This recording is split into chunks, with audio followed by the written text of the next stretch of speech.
Welcome to the Solid Verbal. And now, Dan and Ty.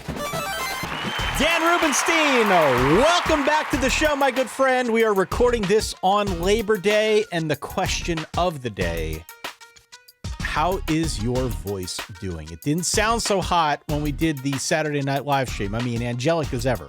Right. But a little bit worse for the wear. How you feeling today? I feel good. My voice is still on the mend. I've got some tea with throat comfort, tea bag right in there. You know, I'm just trying to grind out tough yards here, Ty. I'm trying to be Mark Fletcher, trying to get that W at the end of the show. I'm trying to give you a segue like a pro, despite my my vocal shortcomings here. But no, I'm trying to grind it out and just, move those chains, Ty. That's the name of the game. We will get to more specific recaps about, yes, Notre Dame, Miami, of course, South Carolina versus Virginia Tech as well. Also on this episode, take more of a look back at the week that was, just a few observations, things that jumped out to us, either from some of the games that we covered or from the handful, dozen and a half or so games that we did not have a chance to address on the last episode. And then we're going to give you a little bit more of an early bird special. We're going to do two games today, Iowa State, CyHawk game. And of course, I guess the big one of the weekend in week 2, it's going to be Michigan on the road at Oklahoma. They are playing that one at 7:30 Eastern time. Of course, you can always write in solidverbal@gmail.com. You can support the show at verballers.com. We hit a new high, by the way, for people stopping by who want to support what we do. We, of course, would encourage you to follow suit if you're ever so inclined, because every little bit really does go a long way. We are going to open up the Verballer Top 12 poll. We are recording this on Monday. The Verballer Top 12 for week 2 is going to open up very early on Tuesday morning after the North Carolina TCU game, which obviously we're unable to talk about now since we're recording before it happens. Right. If you want to vote in that poll, though, sign up for any tier, certified or premium, one of our paid tiers at verballers.com. You'll get an email bright and early. That's how you can vote in the poll. We'll bring out the results on our Thursday preview episode, Mr. Rubenstein. And then, of course, I will give you a little bit of a look ahead at what the slate looks like in week 2. Absolutely. I think all those things sound very fun to me, Ty, so count me in.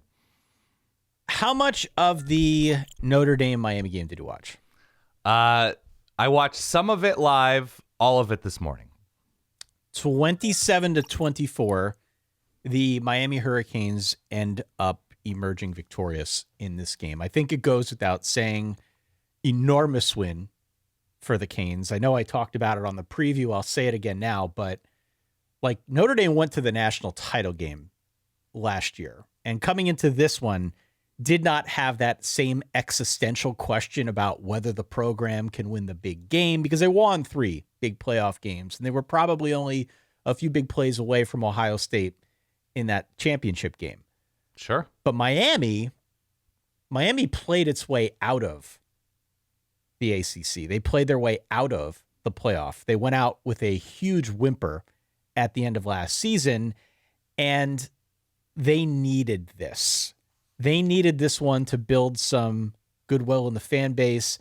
They needed this one to prove that the philosophy Mario Cristobal is using to build this program, some of the transfer moves that he made, that these things were working, that these things could yield results. As we say here, as the kids say these days, I think we got to give Miami its flowers, Dan. This was a really good opening week performance at home, a lot riding on it. Stakes could not be higher.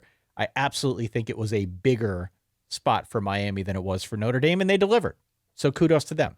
Yeah, the pressure was on Miami, right? You mentioned the offseason moves, more specifically making a change at defensive coordinator, making a change at quarterback via the portal and Carson Beck, and getting healthier up front. Ruben Bain was dealing with a lot last year, nicked up. And so we saw what Miami can be against a good team, what we think is going to be a really good team in Notre Dame, with the juice of a full stadium and the juice of a pass rush. I think the story here is what Miami was mostly able to do on defense which, yes, they gave up some chunk plays and there were breakdowns. What was it? Eli Raritan is the tight end du jour of Notre Dame this year. He got loose for a long gain, and obviously I think it was Jadarian Price had a long run early. But really, what Notre Dame was able to do was not a ton on offense. They were, and that's, I'm sure Notre Dame people will point to the combination of a new quarterback, a somewhat deficiencies at tackle along the offensive line against Miami's pass rush, and a conservative game plan, especially early on. Yeah. But really, if you're talking about a team that was excited to be aggressive and impose its will, it's specifically what Miami was able to do on defense, specifically up front. And just Mesdor and Ruben Bain were getting tackles for loss. They were getting to CJ Carr. Ruben Bain had an interception on that tip ball near the sideline. To me, that's the story. Does it mean that Miami's defense is fully developed and ready to stomp the ACC? Not necessarily. Mm-mm. They've got Florida in a couple of weeks, I believe. That'll be crazy fun. But if there was any specific thing that I came away impressed by, because we knew Notre Dame's defense was going to be really good, and for a lot of this game, they seemed to be. We knew that there were going to be growing pains for CJ Carr. We knew Carson Beck, if healthy, was likely going to be really good, even with the new look receiving core. But with that offensive line, with the success that this Miami offense had last year, I wasn't penciling in this as like a finished product Miami offense. No. But to me, the huge unknown, aside from CJ Carr and what he would or would not be able to do, was Miami's defense. And they, I would say 93% answered that bell emphatically. That to me was the story. See, what I liked most about Miami, at least earlier in the game, maybe the first 2.5, 3 quarters, they established themselves as bullies when they had the football. When they had the football. Yeah, that too. You talk about what they did on defense, and I can get to that. They certainly won the line of scrimmage on defense, but I think for a good chunk of this game, they also won the line of scrimmage on offense. Definitely. Offensively, what they did on the ground to me, and I made a video about this that I posted out on our social channels late last night. What they did on the ground very much set the tone. Granted, it was like 3 yards a carry. You're not going to look at the box score. It's not going to slap you in the face, but they did get some key runs over the first 3 quarters of the game. It kept them ahead of the chains. It extended some of those really long drives, those demoralizing drives when you're watching as a fan and it feels like the opponent is never going to get off the field because they just keep going and going and going and going. That is what the ground game did for Miami here. I had the feeling for the first 65% of this game that Notre Dame just, as I said, was not going to be able to get Miami off the field no matter what. And it was because of that ground game. Now, I'm still mixed on Carson Beck. Carson Beck had a good game. He did. Still mixed on Carson Beck, but played a smart game. I am all in on Malachi Tony and CJ Daniels. They had really good games. Ooh, that one-handed catch, wide. buddy. I mean, you want to talk about clear upgrades over what Carson had last year while he was at Georgia when they couldn't catch anything. Right. This was, I thought, a really, really good showing, a promising start for the Miami receiving core. And then again, as you mentioned, a defensive line. Ruben Bain had an awesome game. I checked the PFF grades, 93.3, which is really high. That's a really good game from Ruben Bain. He was everywhere. The Notre Dame line also did make a bunch of mistakes. Yeah. Who's to say if that's because Miami's front is so good or just because Notre Dame's line is still figuring it out and they had some communications issues. But either way, the Miami defensive front is definitely going to be a problem for pretty much every team on this schedule. I thought Corey Heatherman, did you see some of the clips of Corey Heatherman on the sidelines? Of course. Corey Heatherman did a really good job in this game. Also looks like a maniac. I saw clips maniac. It was a lot of Corey Heatherman. It was a lot of Chris Ash in his weird mock turtleneck t-shirt situation, and a lot of clips of, is it Tammy Carr? CJ Carr's mom. She was the Anthony Becht of this game. Yes, 100%. Absolutely the Anthony Becht of this game. No, Corey Heatherman, man, I watched the game with my mom, and we were like, who's that dude? I even said to her, if you told me at halftime he tried to eat a live bird, I would have believed it. Just looks like a total maniac, but I thought did a pretty good job in his debut. So kudos to him. I came away impressed. I really did. I will say this, though. Yeah, if there is one caveat on the Miami side, the first 2.5 quarters were great. That was exactly who Miami wants to be. Yeah. The last quarter and a half, There's that Mario stamp. the last quarter and a half was the microcosm of what Miami has been. Yeah. And so I think if you're a Canes fan now, the question is, at least the rest of the way, which Miami are you going to get more of this season? Are you going to get the first part of that, which was aggressive, foot on the gas, felt like they had Notre Dame on the back foot? The final quarter and a half, where they're essentially playing not to lose. And it's not a Shannon Dawson thing. Shannon Dawson called a great game. This is a Cristobal thing. An absolute Cristobal thing. The third downs went terribly, I want to say. They settled. I mean, not settled, but they were playing for field goals. Yeah, they sort of took their foot off the gas. Again, that's a Mario thing. But winning is good.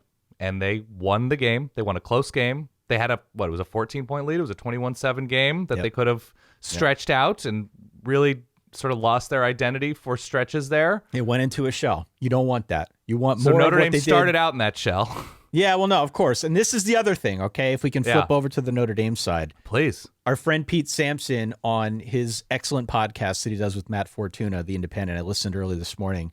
Yeah. And I'm paraphrasing here, but Pete hit the nail on the head. And his comment on the game plan was that it felt like 4 quarters of them trying to get CJ Carr comfortable when CJ Carr was kind of comfortable right away. And that's what I liked about CJ Carr in this game. I mean, he wasn't perfect. He clearly has a different relationship with intentional grounding than most quarterbacks in That's college tough. football. Yeah. There were some moments here, but I think by and large, he didn't seem overwhelmed by the moment. He did come out. He did seem reasonably comfortable. The game plan, though, was such where they were trying to do a lot of that quick game stuff to the outside.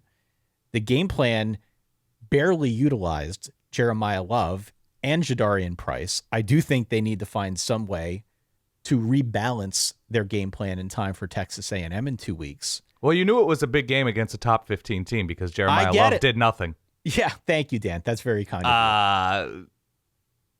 Why does that keep happening? Jeremiah Love's the best running back in the sport, and anytime he plays a really good team, he does nothing? Okay. Just checking. They didn't even give him a chance to do much of anything in this game. 10 carries. He had 3 hurdles, and that was probably the highlight of the night for him. I'd like to see them the rest of the way find a way to utilize him a little bit more if he's half as good as everybody expects he will be this season. Yeah. But there was, I thought, from the Notre Dame fan perspective, a lot of optimism over what CJ showed. I mean, if this is the starting point, if he's only going to get better from here, again, he's not perfect. Nobody's going to go out there and say he is, but I thought he seemed pretty good. The only other point on the Jeremiah Love thing, did you catch an all-time McDonough-ism? Maybe. What did he say? Later in the game, when they finally got him the ball, we had a McDonough, Jeremiah Love, out of the witness protection program. Oh, nice. It was great. An all-timer. I mean, Jadarian Price had the one explosive run, right? He did. Look, the O-line did not look good. No. For as good as Anthony Knapp was, the left tackle last season, he struggled with Ruben Bain. He had some whiffs. Came down with cramps later in the game. It just did not seem like these guys were on the same page. There were a handful of missed blocks. There was miscommunication. We're used to seeing Notre Dame be the bully. We're used to seeing them dictate the tempo and the tone. They didn't do this at all on the offensive side. The good news, if there is any on the Notre Dame side, there's still a lot of season left. There's still big games left. Provided they can improve from this, the season is still out there in front of them. I do think they're going to fix the line. They've got a track record for doing so. We saw it all last season. Sure. I do think they're going to rejigger the game plan now that they know CJ Carr is probably the right choice to be the quarterback. I'm most concerned about the defensive line. Back to what I said at the top, because they did get pushed around trying to stop the run. They got better, perhaps, as Miami went into a bit of a shell, but like A&M's coming to town in 2 weeks, and if they don't figure out how to stop the rushing attack of whoever they're playing, they're going to start 0-2.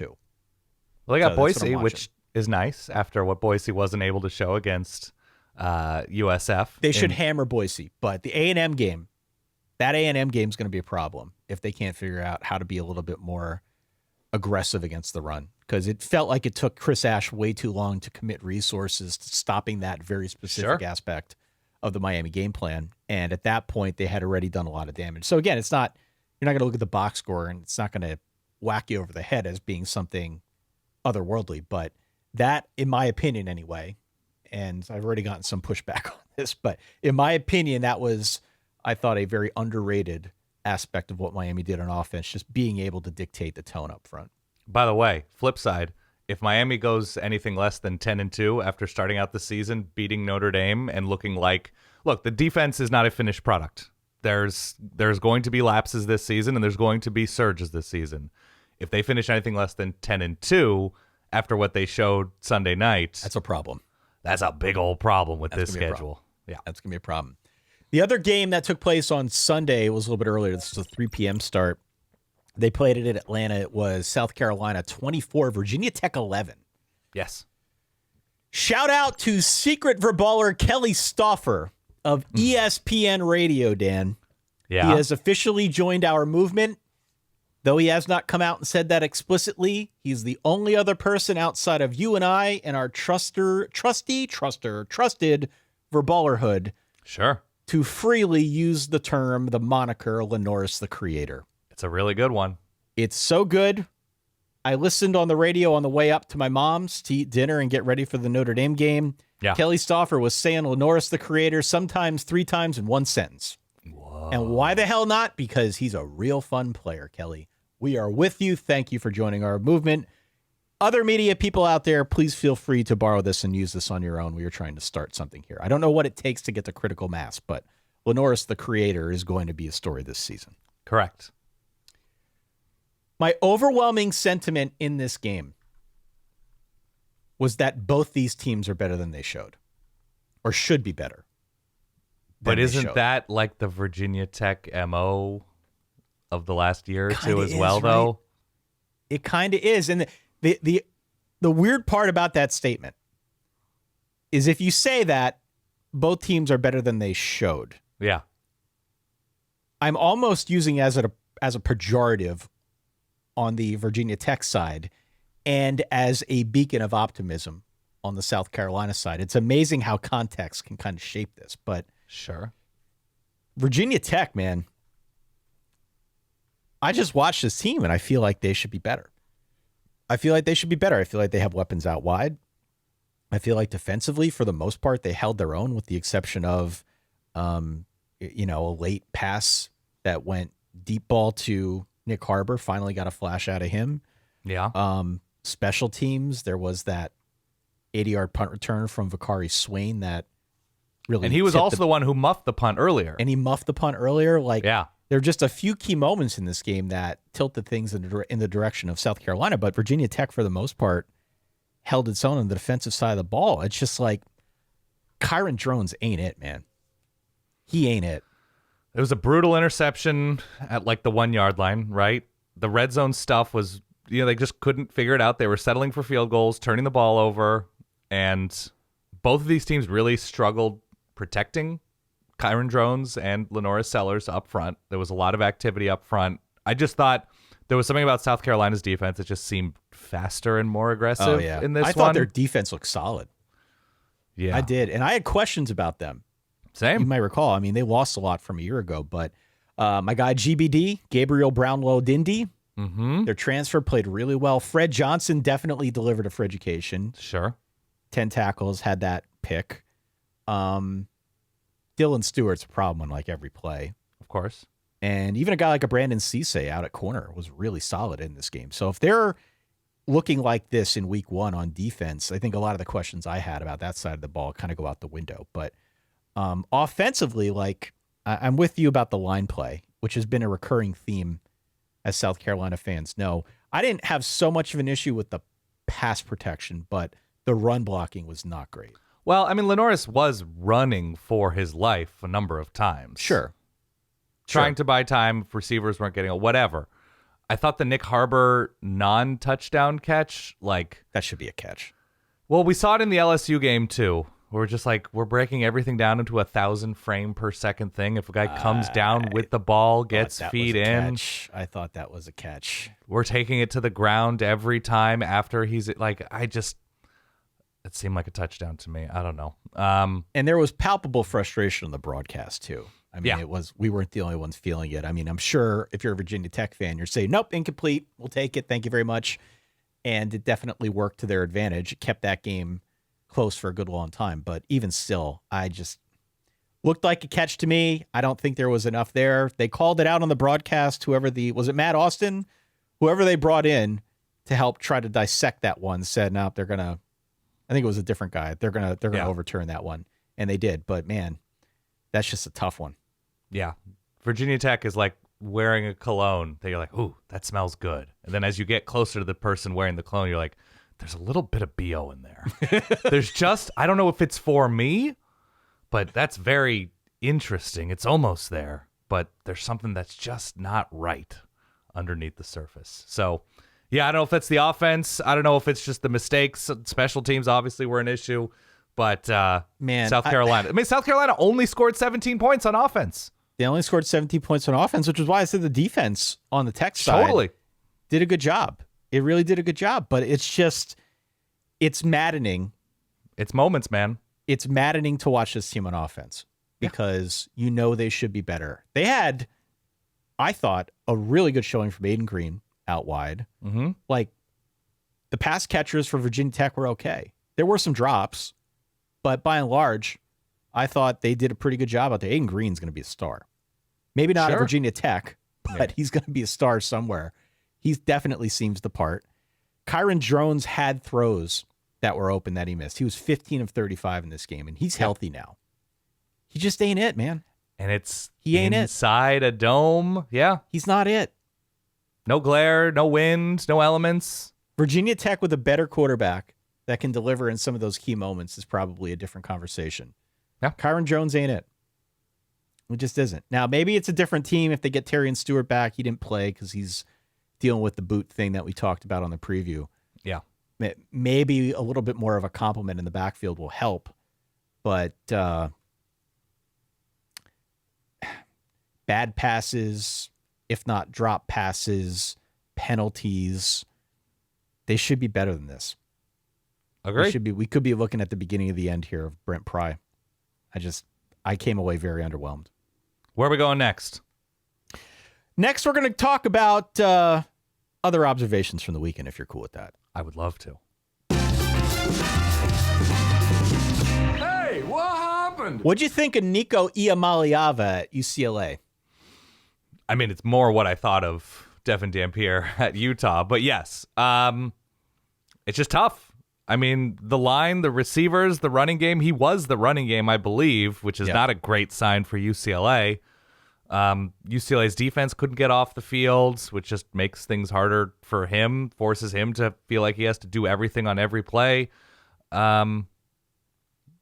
Non-factor, I can't imagine we're going to be spending a lot of time on Nico this year, just because I don't think we're going to be spending a lot of time on UCLA this year, barring some sort of like, hey, this was the first game, Utah's a tough opponent, they appear to have done enough on offense that they can overwhelm teams and look like a playoff contender. Sure. But UCLA is playing in the Big Ten. Schedule's not going to be easy. No. So, yeah. Didn't think much of him. The story to me was all Utah, though.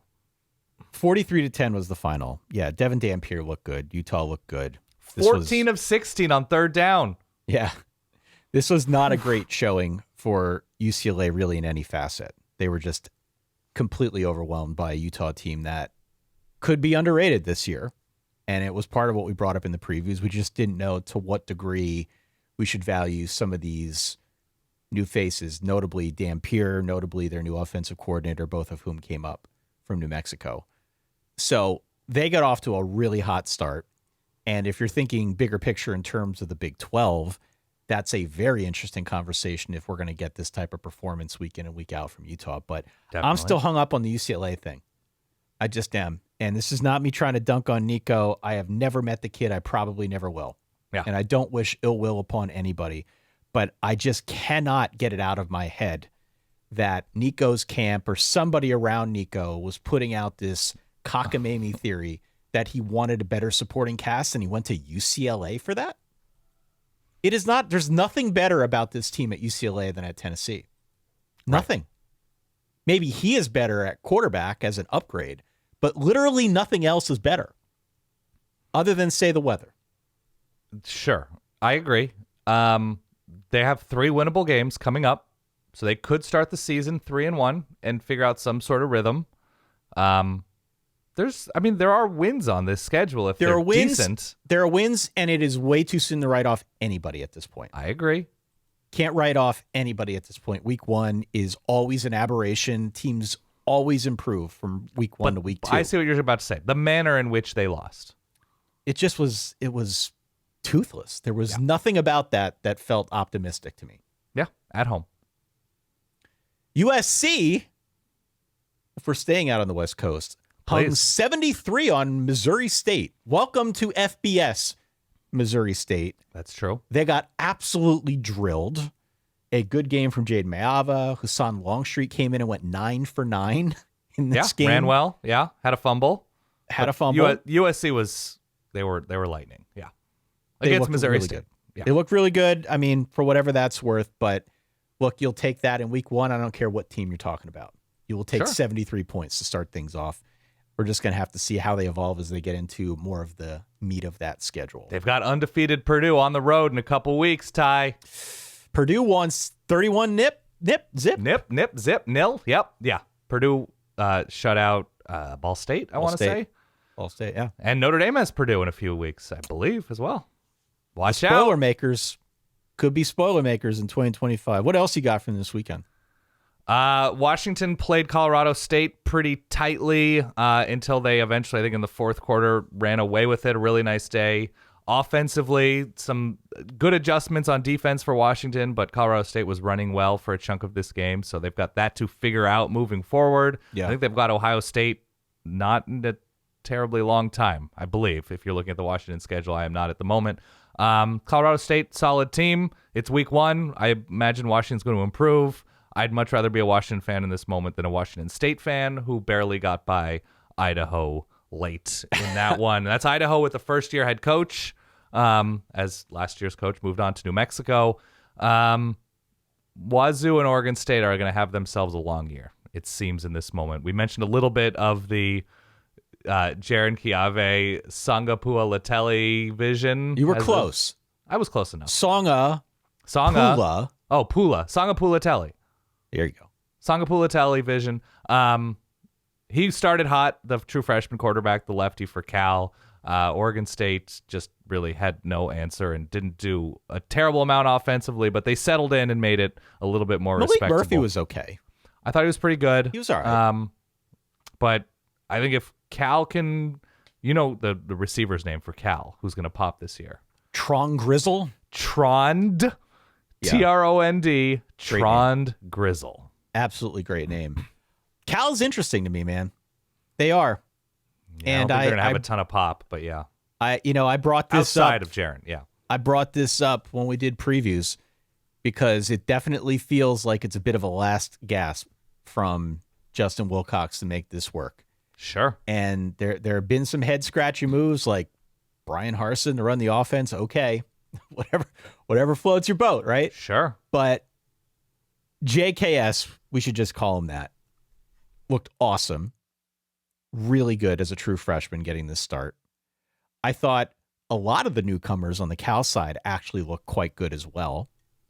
And my theory of the case with the Cal Golden Bears this season is not that they're going 9-3. It's just that they find themselves in a bunch of interesting situations this season. Like, if you look up and down this schedule now, if they're going to get real pop at quarterback from this freshman, and it's probably a bit premature to assume they're going to get this every week. It was Oregon State. Oregon State played no defense a year ago, so take that for what it's worth. But I suddenly start looking at games a couple weeks from now on the road at Minnesota. Minnesota was tight. Sure. In their first game. Maybe a bit of a mirage, that final box score, but Minnesota, Boston College, it's a cross-country trip, but Boston College is not bulletproof. Virginia Tech, they got to go to Lane Stadium, which is not easy, but Virginia Tech could be gettable. Sure. Even like SMU to close out the year, who knows what kind of position they'll be in. This is me getting out over my skis, but if we get this type of performance from Cal moving forward, there's probably a little bit more upside here than we initially thought. Agree. A week after Hawaii beat Stanford, Arizona took it to them. So Yes. that's nice for Arizona. Our friend Mike Golick Jr. on the call, I think eating hot dogs, Sonoran Was he? dogs in the booth. I didn't see that. He was doing that. We talked a little bit about this on the show. Fresno comfortably beat Georgia Southern, who now has USC coming up this week. Yep. BYU very comfortable over Portland State. Bear Bachmeier, the Bear Bear. Bachmeier, very, very good. 3 Again, touchdowns. Portland Didn't have a State. great stat line. Didn't like throw for 1,000,000 yards, but had 3 touchdowns. And I thought Big looked pretty plays. good. Yeah. Yes. And we kind of mentioned Virginia getting over on Coastal Carolina in a big way. And this is a new look Virginia team, so we'll see what that means for the ACC. But yeah, fun Saturday. And we have one left. I mean, by the time people listen, they'll know what happened in Bill Belichick's debut. I'm now just opening the Patriot League to see if there was anything. Ooh, Bowling Green, Eddie George took it to Lafayette. Okay. Took it to Lafayette. Not ideal. Lehigh beat Richmond in the Patriot League matchup of the weekend, of the year, maybe. Maybe of the year. I did not Richmond's- see if they had their Twitter account unsuspended yet. I'm going to have to check on that after we hit stop. Georgetown beat Davidson. Ugh. Man, Davidson, don't even bring that noise. And NIU barely beat Holy Cross. Barely. Barely. I picked the 19-17. Crusaders, didn't I? I think you did. And so if you wagered on the Crusaders on Screw Ty's NIU, advice, man. Screw them. good on you. Still got some scar tissue from that one. You want to do a little bit of an early bird preview? Would love to.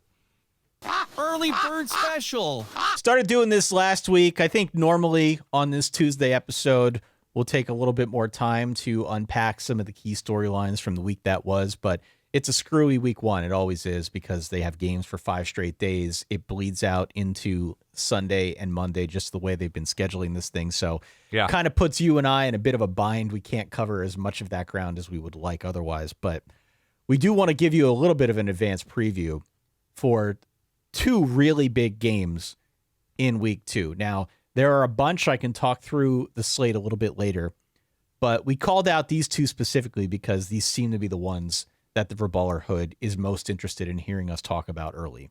Okay. Those being the CyHawk game, Iowa versus Iowa State, and of course the Michigan-Oklahoma game, that big week 2 non-con matchup. Michigan on the road at night in Norman to square off against John Mateer and the Oklahoma Sooners. Why don't we start off, though, with that CyHawk game. Again, it is high noon. It is on Fox.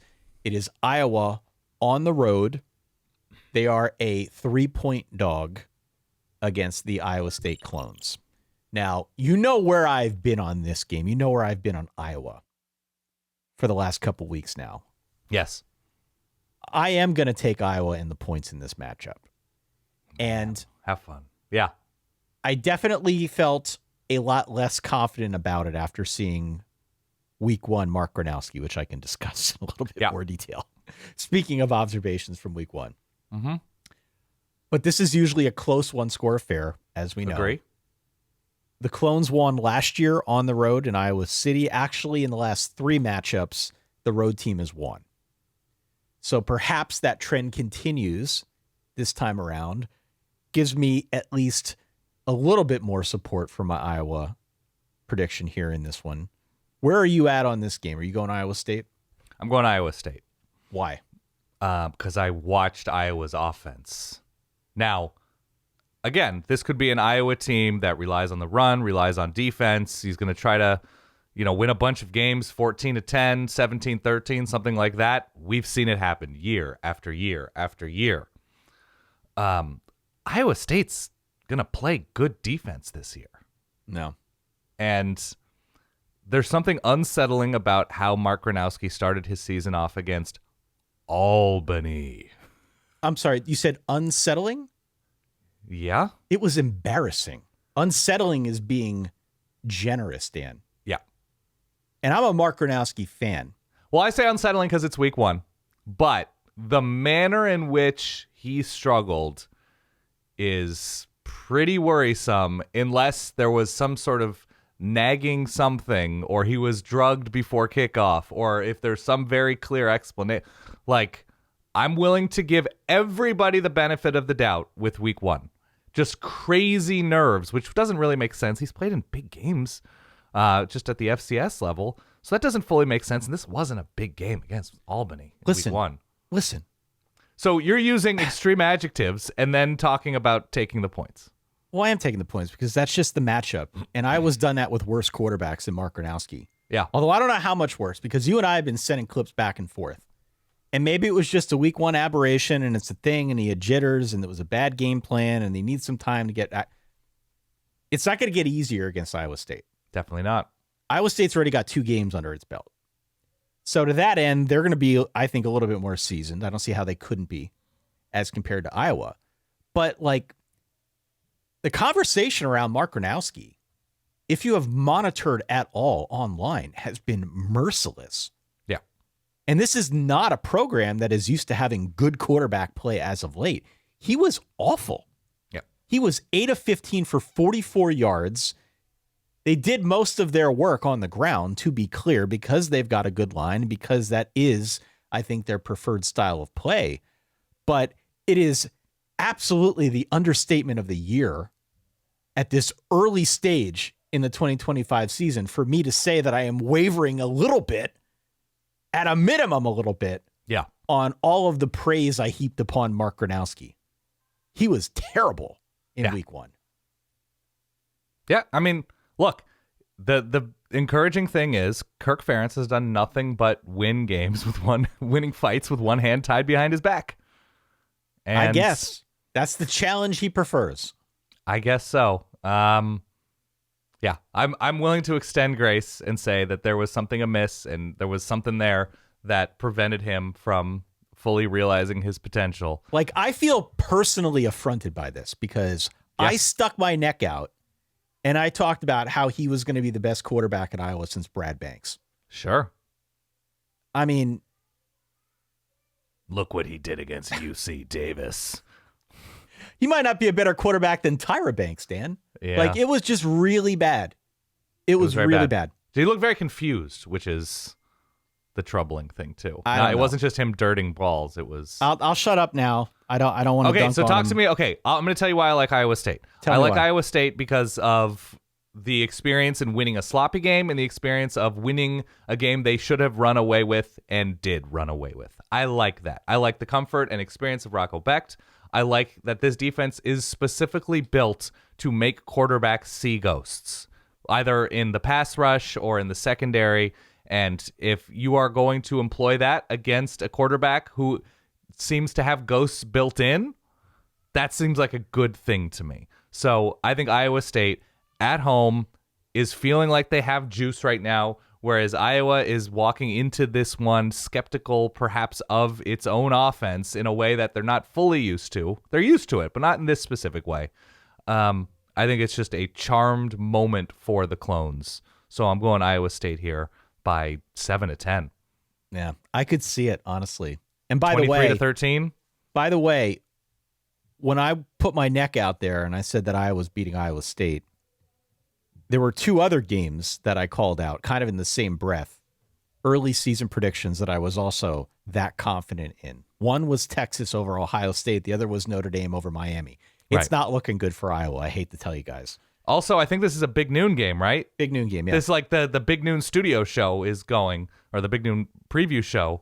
And so all of their features that they have ready to go with about Mark Gronowski might need to be tempered a little bit. We might need to go back into the editing bay and be like, well, we'll see what happens. Yeah.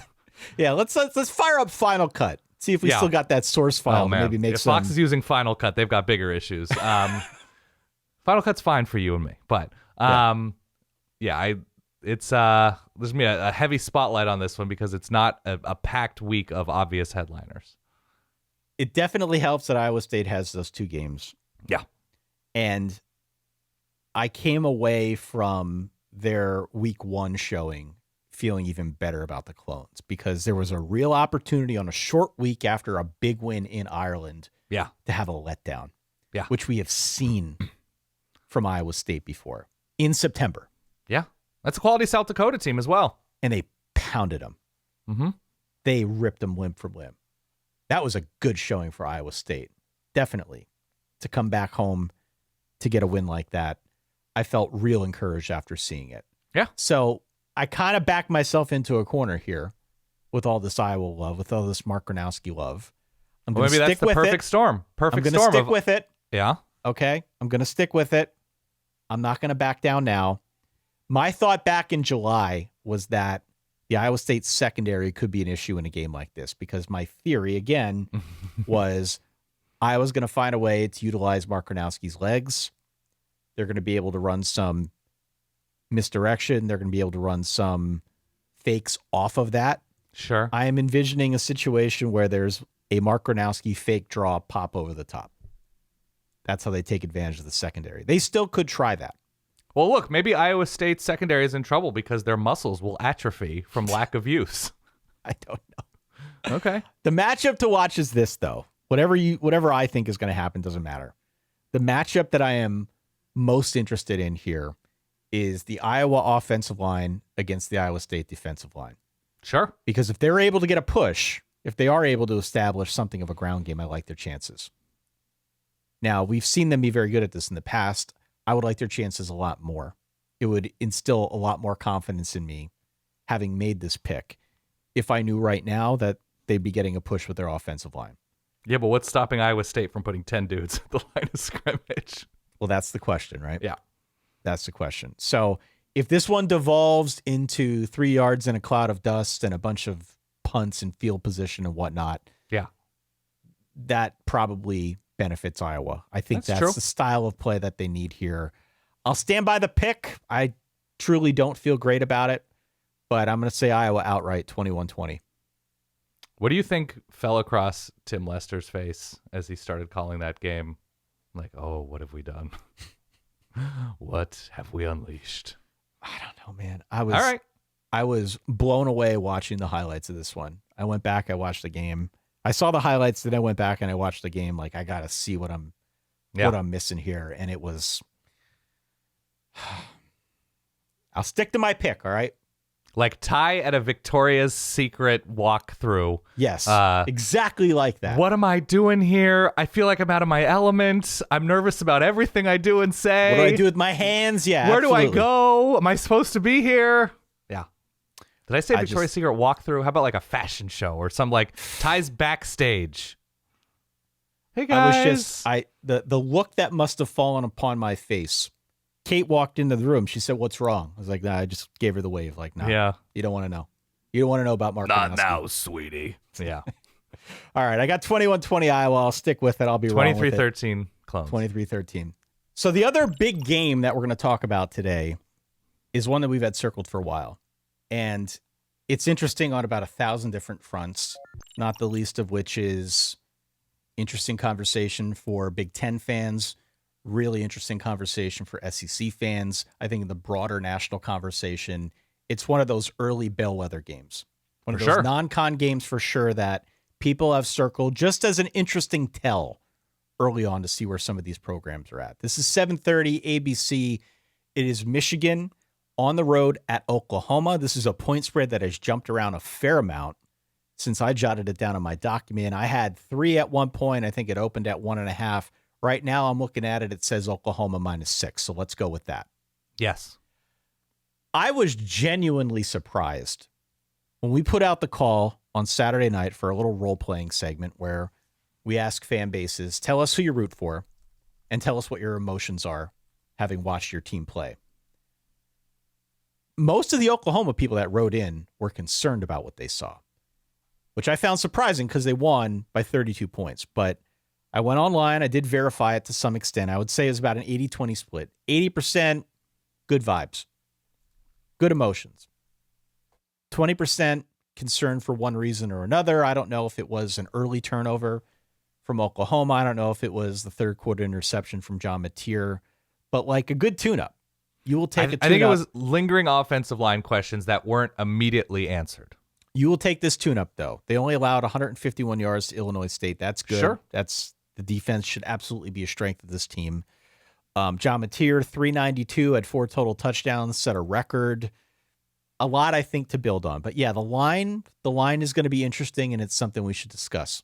Illinois State in this ran matchup. Probably better than Oklahoma fans thought they would. Yeah.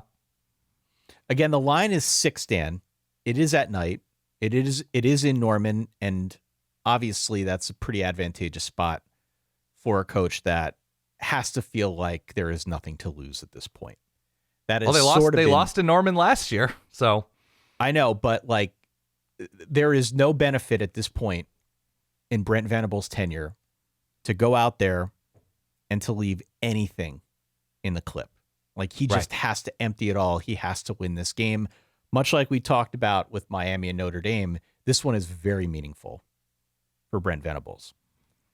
Where are you at coming into this one? How do you feel about Oklahoma's chances to win at home? Obviously meaningful for Sharon Moore, who's probably going to be shown in the first 3 minutes in an Oklahoma uniform. 2 minutes? 90 seconds? I don't know. Noted Oklahoma alum, yeah. Yeah, and I think Game Day's there too, right? Yep. Game Day is going to be in Norman. What do I think of this one? My general rule of law with picking games is if you've got what appears to be a strong defense and you're playing at home in a difficult environment, and the added benefit if you're an Oklahoma fan of playing against a quarterback who has never played in a game like this, who has one game of experience, I thought looked pretty good against New Mexico, all things considered. Yep. And the offense definitely had more juice against New Mexico for Michigan. But taking on Oklahoma in this spot, and Michigan has advantages. I think Michigan up front on defense against Oklahoma's front, it's going to be a big question for the Sooners. And we'll see what happens with the targeting appeal to what's Jayshawn Barham, the Michigan linebacker. We'll see what happens there. A lot of conversation about that one out on the interwebs. Yes. So, I like Oklahoma here. I do like Oklahoma here just because it fits snugly into my picking arms of the situational play. And I think Michigan is going to come out not apprehensive, but they're going to come out, I think, prepared. I think in a way that's more prepared than usual. But to beat a defense as good as what we think Oklahoma's is going to be, you have to have an offense that can win in a number of ways. And we just haven't seen it from Michigan. We just haven't seen, a game-changing tight end, a game-changing receiver. I like what we saw out of Justice Haynes in week 1. Obviously, a big play running back. Yes, yeah, absolutely. The running game really good. The running game should be good all season long. But what are they putting on Bryce Underwood's plate? TBD.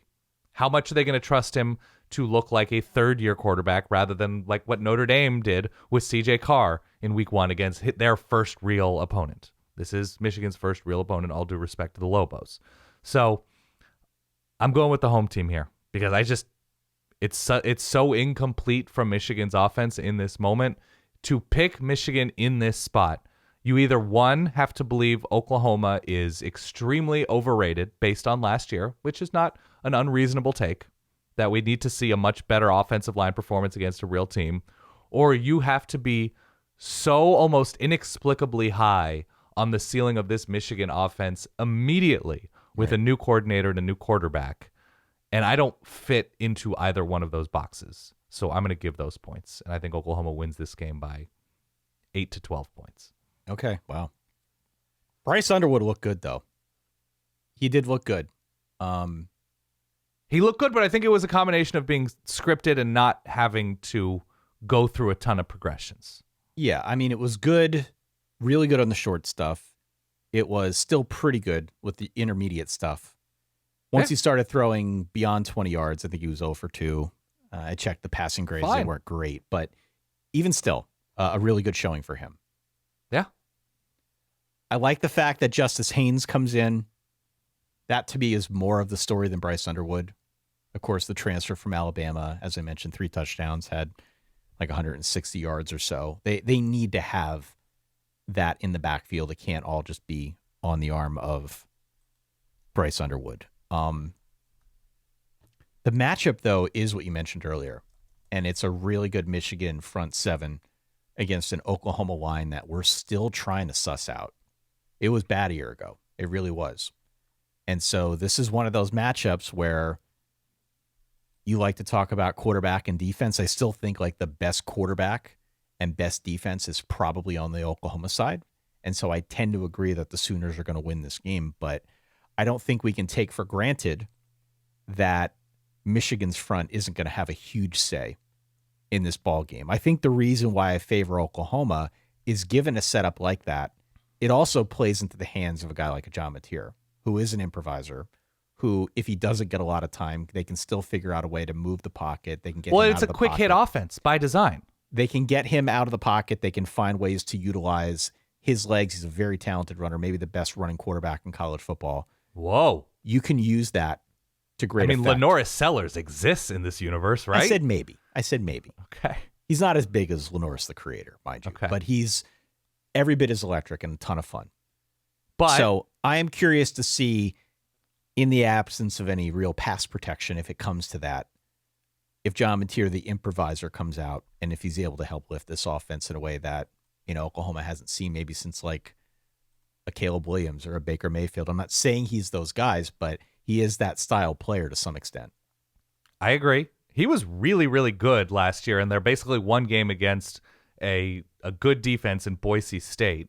He had a good game. He threw it a bunch, but he got the ball to his receivers. The receivers made big plays. It's different playing in Norman against Michigan. It's a different level for John Mateer as well. If we're going to say that about Bryce Underwood, Mateer's more experienced, but this kind of stage is just different than where he was playing against Mountain West teams by and large last year. I've got Oklahoma 28-20. I think That's we about tend right. to agree on the tenor of this game, and I do think the ultimate difference is going to be what I just mentioned, John Mateer's ability to make plays. Yeah.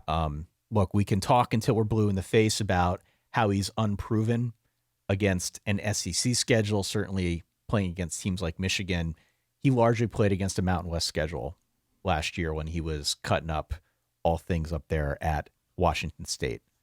But I do think this is one of those games that probably suits his skill set pretty well. He's just going to have to be on the move. I still don't trust that Oklahoma line, and I think he is built for these types of games. So 28-20, I think a lot to build on if you're Michigan. I don't think they're going to seem terribly overmatched in this game, if only because of their front seven and how good it is. And I think we'll see some pop out of Bryce Underwood, and for sure some pop out of a guy like a Justice Haynes. I don't expect this to be a bad matchup at all. I think it'll be fun, but I ultimately favor the playmaking of Mateer. That's why I'm going 28-20. 24-14, 20-10. I just don't think Oklahoma's going to score a ton on this Michigan defense, and I don't think Michigan is going to score a ton on this Oklahoma team. So, I'm going to go low scoring here, but yeah, 10 points. We do have this thing that I have talked about for years in this show that I often reference as the de facto national championship. Right. And I think this is an early season de facto national championship for Oklahoma. Like they got to have this one, Dan. They got to. Brent Venables has to have this one. I don't think that's true at all. I don't think that's what de facto national championship means. I am being a little bit liberal with my They play Texas. They play interpretation. Arch Manning. I'm saying in the early part of this season. It's their de facto first 2 weeks of the season national championship. Thank you. Let's go with that. Okay. It's a very meaningful game. I think it means more for Oklahoma than it does Michigan. I'm going to take them 28-20. Okay. We agree. A couple other games just to put on your radar as we wrap this thing up in advance of week 2. Now, again, week 2 is not as high profile as week 1, but a bunch of matchups, at least here in the Verballer Hood, that I think people would find very interesting. So it starts off on Friday night, actually, James Madison at Louisville. It'll be fun. Given where everything's at now in the G5 with Boise going down, USF obviously getting a pretty big win. We saw Louisiana go down. We saw Army go down. I think there's a lot of uncertainty on the G5 level, which of those schools might rise up and perhaps claim that playoff spot. James Madison, man, it's there for JMU. Now, I don't know if they got the schedule. I know that they're using maybe some different metrics this year, but JMU now on the road at Louisville is in a must-win situation if they want to find themselves in that conversation later in the year. Louisville, for their part, was fine. In week 1, Isaac Brown was good. Miller Moss is fine. He threw a couple picks though, right? Yep. Miller Moss? Yep. But they're fine. I haven't broken down the tape yet, Ty. Not terribly worried one way or another about the Louisville side, but this is one, speaking of true de facto national championships, if we want to be purists about the definition, JMU needs to have this one. They're a 15-point dog. At time of recording is Friday night at 7 p.m. on ESPN2. As for other matchups that we did not have a chance to really address here, also in that noon slate alongside the Iowa-Iowa State game, Illinois at Duke, we're going to have to talk about on Thursday. Yeah. Shire Showdown. Yep. The Shire Showdown's a monster game for both these teams, and it's not going to fly, it's not going to be flown on a banner at any of these pregame shows, and it's not going to be the game that your eye is drawn to, but Illinois at Duke's a big one. Baylor at SMU. SMU's favored in this game. 3 points. Okay. I understand. It's in Dallas. Yeah. The afternoon slate's loaded, too. Kansas at Mizzou, the border war. Mizzou favored by 5.5. Nice. Ole Miss at Kentucky, bit of a revenge spot for Ole Miss. Yeah. Oklahoma State on the road at your Oregon Ducks. Yeah, Oklahoma State without its starting quarterback. Oregon looking good. Week 1. Yep.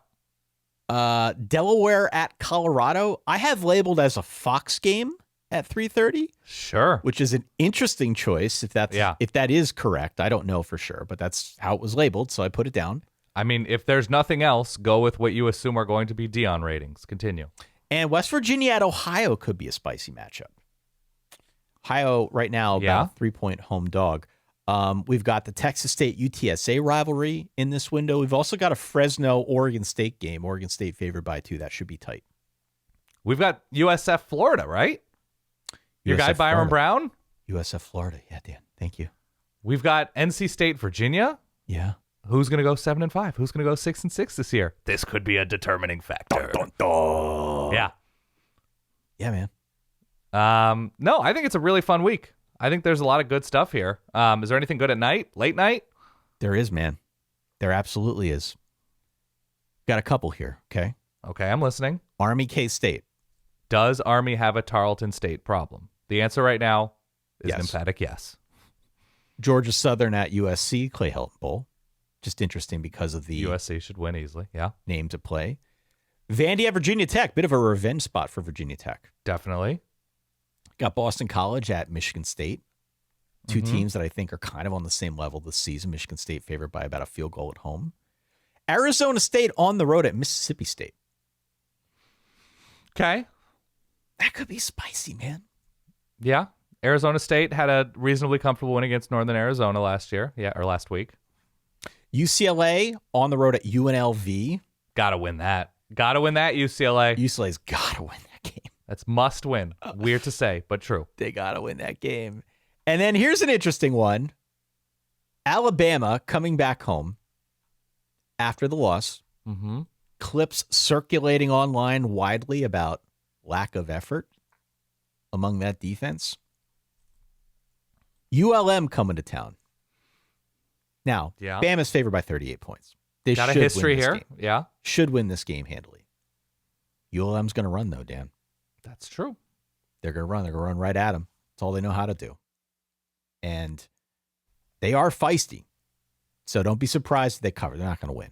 But don't be surprised if they cover. That one's Saturday evening. A couple others in this window that I think look somewhat interesting to me. But then we go to the late night. Stanford at BYU. BYU healthy favorite. San Diego State at Washington State. Washington State favored by 2. Okay. I dig it. Full slate, man. Full slate. It's going to be fun. So here's the deal. One and all, going out to verballers.com. Sign up today to support what Dan and I do. Not only will you get entry into our week 2 pick'em pool, which will be, I think, open for business around the time that most of you start listening to this. If nothing more, you can vote in the Verballer Top 12 poll. We will give you a list of all 136 teams. You have to pick the best 12, then you have to order them, and then on our next episode, we're going to bring that out for everybody, and we're going to debate it. All right, so you can vote in that, if nothing more. If you don't care about any of that, you also get ad-free episodes, bonus content, access to our Discord server, which I popped in a couple times this weekend. It's like trying to read the Matrix in the game day changes. Yep. People chatting like a million miles a second, which is awesome. We have a great community. Come and join it. Come and hang out. You can chat there on Saturday afternoons if you don't like what you get elsewhere on social media. If nothing more, you support what Dan and I do, which goes a long way to help us. Very meaningful to us. Yeah. Very, very meaningful. So there's that. Of course, if you made it this far, if you like what you hear, hit follow, hit subscribe so that you don't miss any of our episodes. There is an outside chance, probably a pretty good chance, that as most people are watching this out on YouTube, we're going to get to that vaunted 25,000 subscriber number, which we only started posting videos relatively recently. To get to this point that quick is a pretty good accomplishment. So we're pretty excited about that. Again, if you are number 25K, give us a holler at solidverbal@gmail.com. I'll send you a hat. Whoa. I'll send him a hat. I like that. I think that's it. Look, our next episode is going to be on Thursday. As always, it'll be a much deeper preview for the week ahead. Of course, we did 2 previews here, but we've got many more that we need to do on the next episode. We will also give you maybe some upset picks. I got a few that I'm working on here. Workshopping a little bit. Yep. In the lab, we will talk about that. We, of course, will give you everything you need to know to get ready, for the week 2 that is in store for us, Dan. Can't wait. Got to get this voice right. Take care of that voice, man. Go drink some broth, or I don't know. What do you have, an elixir? Anything you're working on? I've been gargling salt water, broth, lozenges, throat comfort tea. I've been chopping up ginger and putting it in my tea. I'm just trying to get there, Ty. Adam Amin's thing, he told me, was wild sweet orange tea from Tazo. Not a sponsor, could be. Not a sponsor, could be. Okay. I will take a look, see if they have it. It didn't not help. I don't know if it helped as much as he claimed, but he would know better than me. I'm doing all the performance enhancing drugs, Ty. Beautiful. All right. Well, on that note, thank you for tuning back in. Hope everybody enjoyed week 1. As many of you listen to this, you already know the results of the TCU North Carolina game. That's the only one left on Monday night. But as people are coming back to work here, we wanted to make sure you had some content in the app to keep the college football fire burning. For that guy over there, my good friend Dan Rubenstein, for myself, Ty Hildebrandt. We'll catch you all on Thursday. In the meantime, stay solid. Peace.